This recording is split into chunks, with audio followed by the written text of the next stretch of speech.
Super മൂവിയാടാ. ഞാൻ cinema തുടങ്ങുന്നതിന് മുമ്പ് കുറച്ച് കണ്ടന്റ് തന്നിരുന്നു. സെയിം അതേ കണ്ടന്റ് അപ്പൊ സോഷ്യൽ മീഡിയ കാണാം.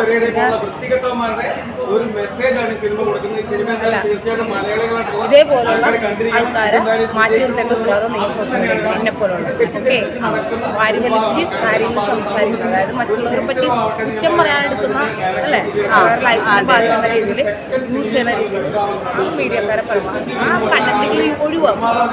നല്ലത് മാത്രം സ്പ്രെഡ് ചെയ്യും, മോശം പരമാവധി ഒഴിവാക്കും. ആരെക്കുറിച്ച് ഒരു കുറ്റമില്ല, ഒന്നുമില്ല. നിങ്ങളുടെ ജീവിതം നിങ്ങൾ ജീവിക്കുക, നിങ്ങൾക്ക് എന്താണോ നല്ലതെന്ന് അത് ചെയ്യുക. മറ്റുള്ളവരുടെ മോശം പറയാൻ വേണ്ടി ഒന്നും എടുക്കാറില്ല. എന്താണെന്നറിയോ, എല്ലാവർക്കും ലൈഫുണ്ട്. ആ ലൈഫ് അവർ ജീവിക്കുന്നത്.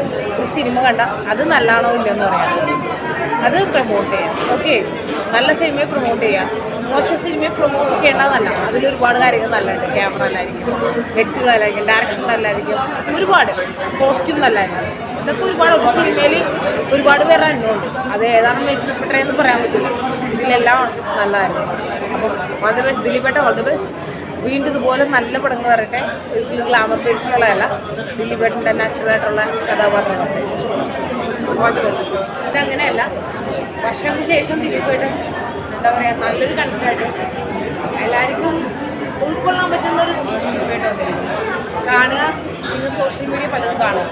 ഞാൻ ഈ സിനിമ തുടങ്ങുന്നതിന് മുമ്പ് കണ്ടിട്ട് ദിലീപേട്ടൻ്റെ തിരിച്ചറിവ് മാത്രമല്ല, ഒരുപാട് പേർക്കുള്ള തിരിച്ചറിവ് കൂടിയാണ് സിനിമ. ഒരുപാട് പേർക്കുള്ള ഉപദേശം കൂടിയാണ് സിനിമ. എന്താ പറയുക, ദിലീപേട്ടൻ ഇങ്ങനെ ഒരു സിനിമ ചെയ്തതിൽ ഒത്തിരി സന്തോഷമുണ്ട്. ദിലീപേട്ട ഒത്തിരി പേര് അറിയാൻ വേണ്ടി കൂടിയാണ്. ദിലീപേട്ടൻ ഈ സിനിമ ചെയ്ത് ചിലപ്പോൾ ദിലീപേട്ടൻ്റെ അനുഭവം ഉണ്ടായിരിക്കാം, പക്ഷെ ഒരുപാട് പേരുടെ അനുഭവമുണ്ട്. സോഷ്യൽ മീഡിയ ഒരിക്കലും മറ്റൊരാളുടെ ജീവിതത്തിൽ വെച്ച് കളിക്കാൻ നിൽക്കരുത്. എപ്പോഴും ശ്രദ്ധിക്കാം. കാരണം നിങ്ങളുടെ വീഡിയോയിലൂടെ കാണിക്കുന്ന പലർക്കൊന്നായിരിക്കില്ല പലർക്കും സത്യങ്ങൾ ഉൾക്കൊള്ളാനായിട്ട് മറ്റുള്ളവരും തയ്യാറാവുക, കാണികളും തയ്യാറാവുക. നേരെ വന്നിട്ട് അത് വിശ്വസിച്ച് സ്പ്രെഡ് ചെയ്യാതിരിക്കാം. പൂർണ്ണമായിട്ടുള്ള കഥ അറിയാണ്ട് ഒന്നും സ്പ്രെഡ് ചെയ്യാതിരിക്കാം. സിനിമയിലൂടെ അത് കാണിക്കണം. ഓക്കെ, ഒരാളുടെ ജീവിതം എന്താണെന്ന് അറിയാൻ പാടില്ലാണ്ട് വീഡിയോയിൽ മാത്രം കണ്ടന്റ് മാത്രമായിട്ട് മാറണം കഥാപാത്രങ്ങളായിരിക്കും. ഒരിക്കലും ഒരാളെ കണ്ണിന് വീട്ടിക്കൊന്നും നേടല്ലേ. ഒന്ന് ആറാട്ടനെ പോലുള്ള ആൾക്കാരെ നിങ്ങൾ പിന്തുടരുന്നത് നിയമം വെറുതെ വിടും. ഓക്കെ, ആദ്യം മനസ്സിലാക്കാൻ പറ്റും.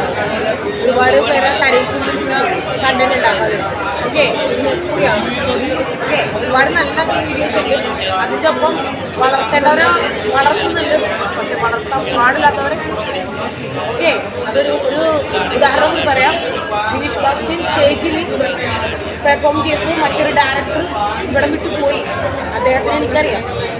ആ കോളേജിൽ എന്താ സംഭവിച്ചെന്ന് ആ കോളേജ് ഉദ്യോഗസ്ഥമായിരിക്കും അവിടുത്തെ സ്റ്റാഫിനും അറിയാം. നിങ്ങൾ സോഷ്യൽ മീഡിയ ഒരുപാട് സ്പ്രെഡ് ആക്കിയതിന് കുറേ കാര്യമുണ്ട്.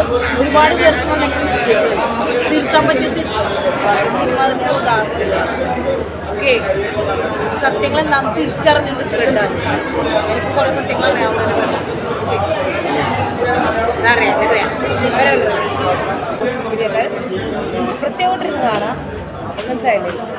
കാണണം, നിങ്ങൾ കാണണം, തീർച്ചയായിട്ടും കാണണം.